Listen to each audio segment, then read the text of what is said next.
onundaki nurgun Uygurlarını çıkıp biz izlemeyivatımız, biz degan yaxshi yaşavatımız, biz tanks oynavatımız, biz usul oynavatımız deb ashlarni ko'rsa dunyoning ko'zini bo'yab ashlar bir yumshash bir siyosetga ketib qolsa, bu vaqtida bu vatan millat bu kurashni qilayotganlar uchun qiyinga to'xtaydi.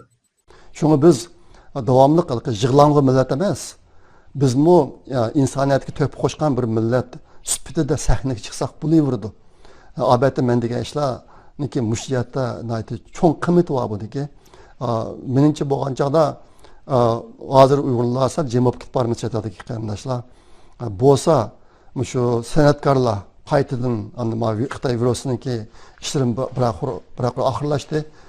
Qaytadan sahnaga chiqib, o'yin qo'yib, toza o'yin qo'yib kishilarni jalb qilib bo'lgan chog'da biz Uyg'ur, Xitoy yo'q etib qolgan Uyg'ur biz deb ashada e'lon qilib buni sahnada mushta ishlarni qilsak, qolgan ziyonlarmi o'zlari borgan ilmiy doklad